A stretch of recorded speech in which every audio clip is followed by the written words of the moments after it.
So you guys want to hear how shipping works?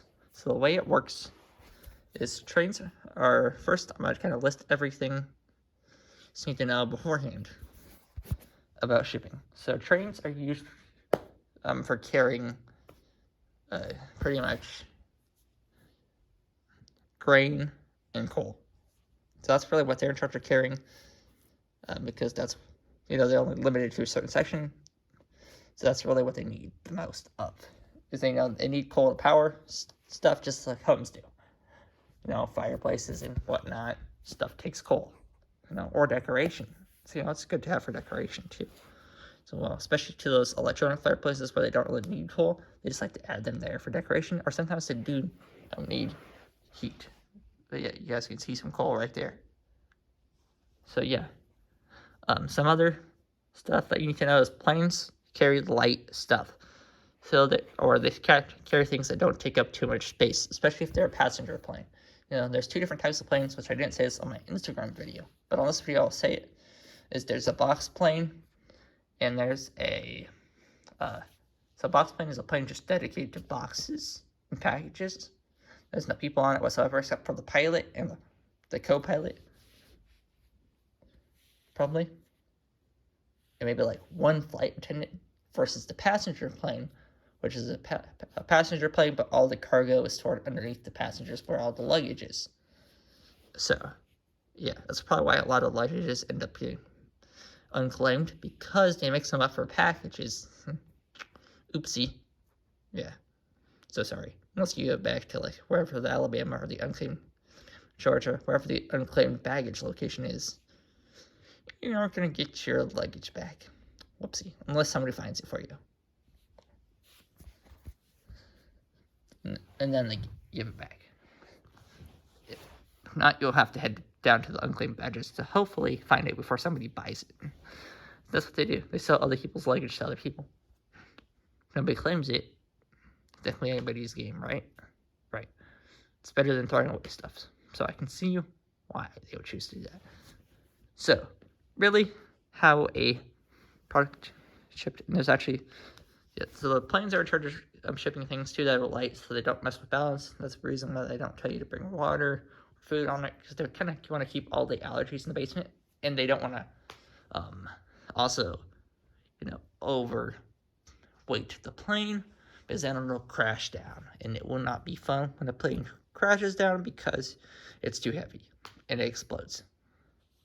Yeah, and then there's no survivors on it. Okay, enough with the tragic ending of why they tell you not to bring stuff on planes. Let's move on. So, yeah, and the last way of shipping is pipelines. So they're usually known for oil, and then boats too as well. Boats we'll get to in a second, but pipelines is what I'm going to talk about first.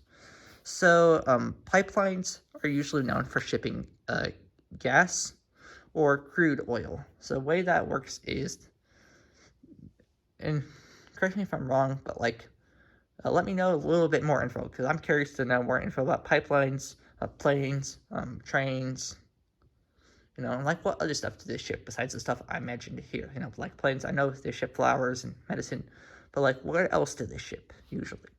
Or how does the pipeline kind of get to the gas pump? Just let me know, because I want to know more. Leave that in the comment section below. Don't forget to subscribe, hit the notification bell, and let's get on with the rest of this video.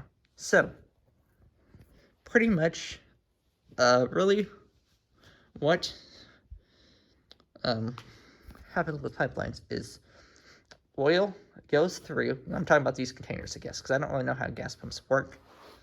These containers of gas pretty much just get, the oil comes from Saudi Arabia, gets loaded into a truck, dumped into a pipeline to a factory. The factory then will send it through another pipeline to make it into crude oil.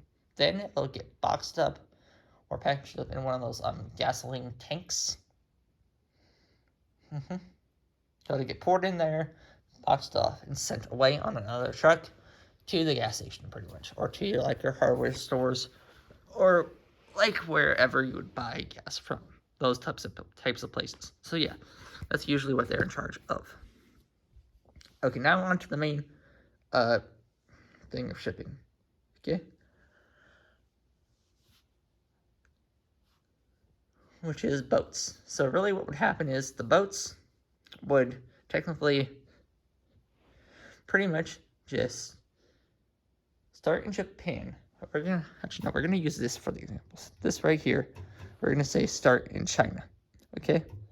This example. So they're gonna start in China, and they're just gonna go across to say the distribution center in Oklahoma City.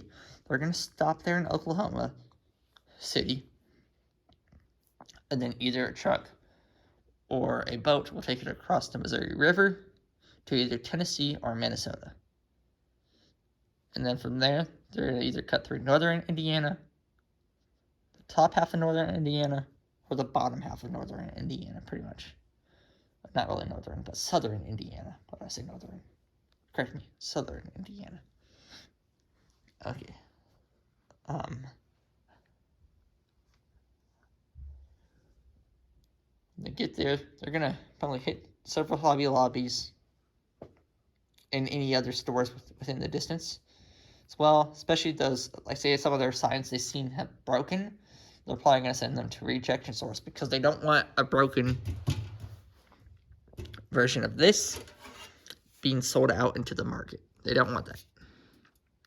They want to make their store stuff look high quality, so they don't want any bent, broken, cracked, or damaged signs. They usually go to rejection stores here. So like some of the rejection stores names, Barton's, Jimmy's, Discounts,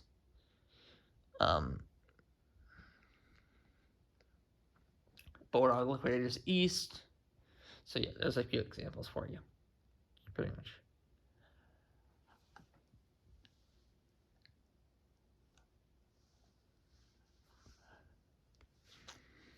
Yeah, so that's pretty much it. Yeah, if you order online, or just do the same thing, except instead of going to the store or like the other places too, sometimes it'll even go to local businesses too. Especially like when stores like, no, we don't need any more. Go send that to another business. We don't need it.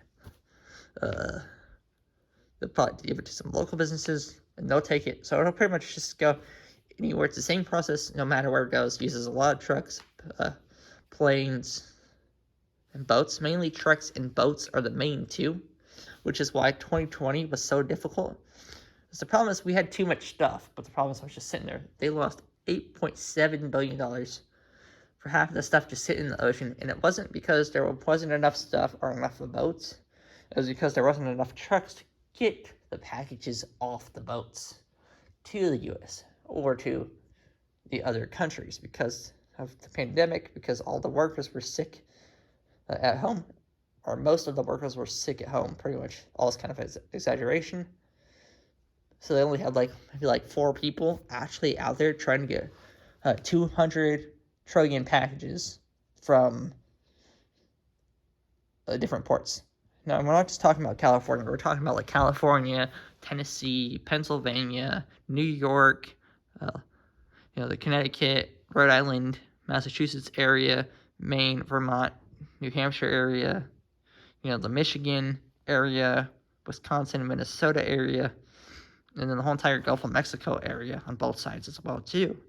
I mean, that's a lot of packages to cover, especially if it's only about 4 people working for each one of those packages. And they're all so far apart. You have of them over 3 hours on the East Coast, and you have 3 hours on the West Coast that you would have to drive just to pick up this huge heavy container and transport it across the U.S. to the other side. And you just got to do this repetitively. There's only one person doing it. You know what I mean? It's moving a little bit more speedy now, but that's why you guys saw a lot of the Spirit Halloween stuff couldn't get there. They did more Christmas stuff because they're trying to do things that people celebrate more.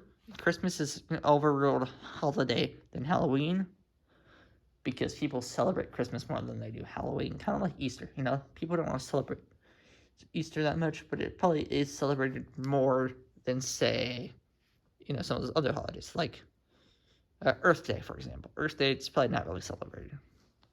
Or Earth Hour, for example, it's not really celebrated. you know. Same thing goes with Halloween. You know, Halloween's not really celebrated. Neither is Valentine's Day, really. You know, it's not like, those are like some not super big holidays. Neither is St. Patrick's Day, really. You know, so yeah, they're going to target what's the overruled thing, the majority rules. The majority likes Christmas, so that's what got shipped. The Halloween stuff said they would have to stay behind. They could get what they could get, but the rest of it would have to be stay behind until next year. So they chose to kind of get all the little stuff from the Halloween, like all the masks and costumes and whatnot. But yeah. And then they couldn't get in all the animatronics and stuff because they were in a different country and the country was on lockdown still. So yeah, it was a pain last year, but with the shipping stuff not last year, the year before and last year though, because it did continue last year too. So last year's what I'm talking about, when the shipping crisis really got hit hard after the pandemic, and then it's kind of easing up now. Again, so we're getting some stuff back, because like Target got some new books in, stuff. They just restocked their video game section, so that's good. You know, so they've gotten some stuff back. You know, they just got their like Among Us plushies in the other day. So I mean, like, so they're getting stuff. They're getting somewhere. You know, Walmart, it's a little slow right now, but they're getting somewhere too. Imagine their Hot Wheels should arrive here in the next couple of days. Too, if you're a Hot Wheels collector, like my brother. No, please don't go there because we don't want you to steal his Hot Wheels, obviously. I'm just kidding. You can go there, go buy whatever you want. But, yeah. So, yeah. Pretty much, that's pretty much how shipping works. Shipping is this long, intense process, so just don't expect it overnight, because it's not going to come overnight. Or it might come overnight, too. They say shipping, when you order it, it comes a year before you order it, because that is how long it usually takes, especially depending on different weather events. You know, it depends on the time they come too. Like right now, you're probably going to see a lot more coming right now, because right now it's nice out. You know, and they want to get here and get all the packages delivered before it starts to hit that peak where it turns crappy again. You know, like between where it goes from fall to winter, and you start getting, it's really gloomy, really stormy, very hard to drive in the weather, with some very valuable items in your back of your truck. Like very, very, very, very valuable. So yeah, super valuable items, really. Carrying like 2,000 pairs of sneakers probably in the back of there. Probably carrying some Gucci bags, some Louis Vuitton stuff, you know, everything, you know, you need inside the back of the bag. Some expensive jewelry, definitely, for sure. So yeah, and some other stuff too. So I'm not even sure what's in the bag. I'm just guessing everything expensive. Yeah, so I'm just saying there's some stuff in there that's probably really, really expensive, and there's probably some stuff in there that's really cheap. You know, so I'm really going to kind of show you guys like a little demonstration on how this would work. So, the idea is this would start off in a distribution center. So they would start off like this, pretty much. And they'd literally just package your stuff up. Your label would go in front. Sorry if this is a Christmas bag. Again, I'm trying to make this fast. But the idea is that it would just kind of start off. It would just start off by just going to different locations. So it would start off here, pretty much. And then say its next location would be across the way. So maybe like right over here would be its next location. And then it would transport it to the following location. And maybe it's like all the way over here. And then it would transport it kind of around. Maybe say it's got to stop up here. Go to a distribution center, obviously, way over here, and then it would start.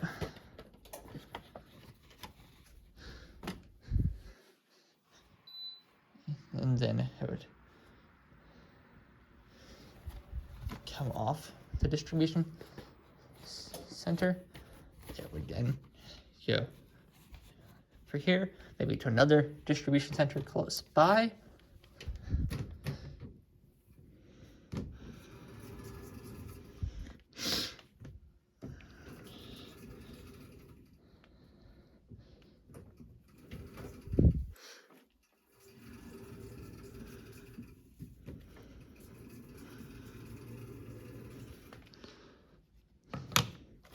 and I would grab it off, and then I would go, say stop here, then I would go to a stop here, maybe we'd go off to another distribution center somewhere, maybe like right here. Then it would eventually start, maybe make like a couple more like stops along the way, you know, in different states, countries. And then when it's done with that part, it would definitely go back. You would back to your house, you would hear ding dong, you'd open the door, and then you would pretty much just dig out your package. It could usually have where it's located in it somewhere, where it was made at, your package, and boom, there you go. Your package has arrived, blah, blah, blah. That's the ending. Peace. Hope you guys enjoyed it. I'll try to make a real visual representation of this sometime future on my YouTube channel, so stay tuned for that. And a US video as well. And whatever other videos I can get related to shipping topics, because I love it. And because I love these cool, interesting things. And peace.